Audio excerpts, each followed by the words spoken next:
Hello everybody, this is Photoshop Joe coming at you with another tutorial.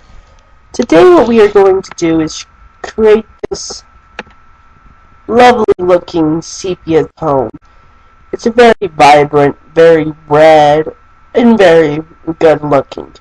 It's not too shabby for what I am doing. This is actually a professional tone sepia. But we do not really add any sepia to it. That's what comes in handy. So what we're going to do now is we are going to open the previous image. So open.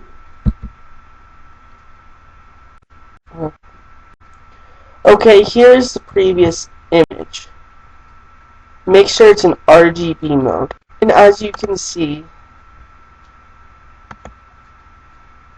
we've just added that cool sepia layer to it, and I really like that. So what we're going to do next is we are going to go to our layers tablet, and let's just pull the layer. I'm just going to pull the layers tablet out. I can get it. I'm just going to pull the layers tablet out so we can see it.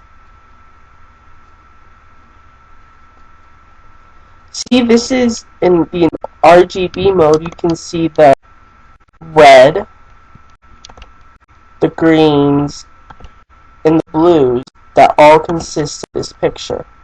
You turn off the blue, look at all that. You turn off the green, magenta color.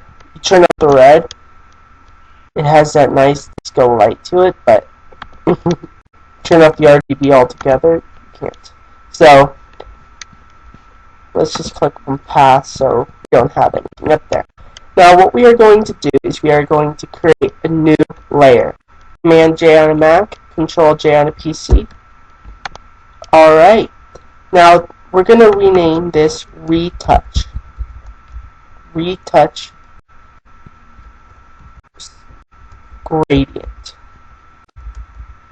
No, not Gradient, Sepia. Retouch / sepia. Alright, we are going to retouch it first. So, the first thing that we're going to do is we are going to add a nice surface blur. This will take out all the harsh sharpness that's within it. It will take out that red sharpened, blur out some of the backgrounds, but keep the desired look there. So what we're going to do is go to Filter, Blur, and Surface Blur. Now, things prior to CS2 do not contain surface blur. They're not even made yet. But CS2 and above do contain surface blur. So you are good with that. And see right there, that to me is a bit too drastic. It makes it look too oily. So I'm going to put this as a 6 and the threshold as a 7. How about we add this as an 8? That's better. 8 and a 7.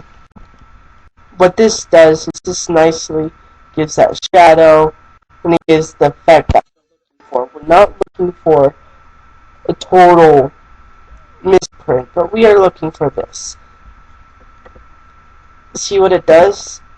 It just adds that glow to it. Press OK. Now the second retouch we are going to do is we are going to put an unsharp mask on it.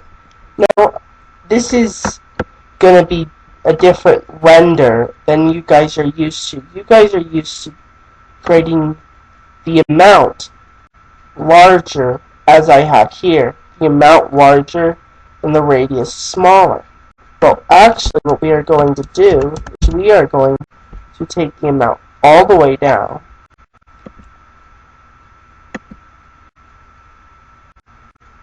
And we are going to take this up to 85%. 5 pixels, and this up to a 15. See what it does? It gives it that nice dark tone to it. It's very cool looking, I think. It's very cool looking. And press OK. Now, that's done with the retouching.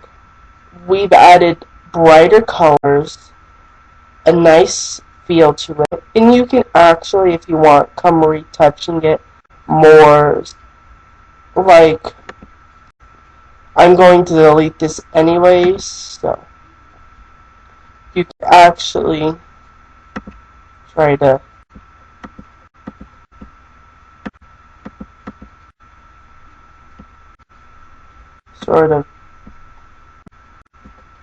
do sort of a nip and tuck sort of thing, and sort of just, you can do a whole sort of stuff. I'm not really doing my best right here.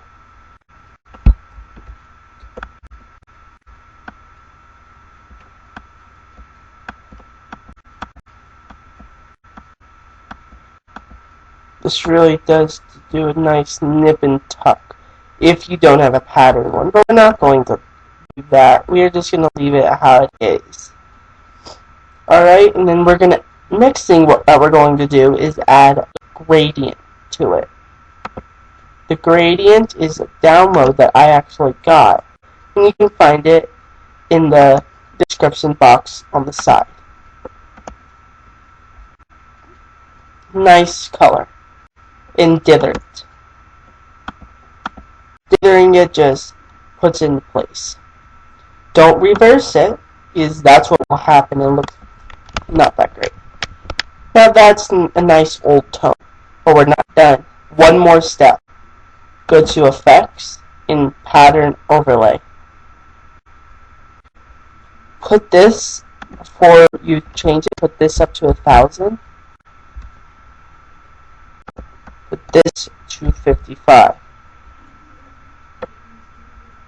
That's not the one we're going to use. We are going to use this nice rusted metal because of the redness in it. And take the blending mode to overlay. And press OK. See, we've created a professional looking sepia tone in under a minute, practically. In under 5 minutes, we've created this nice sepia tone. And it looks exactly the same. So this is how you do it. A simple and easy sepia tone.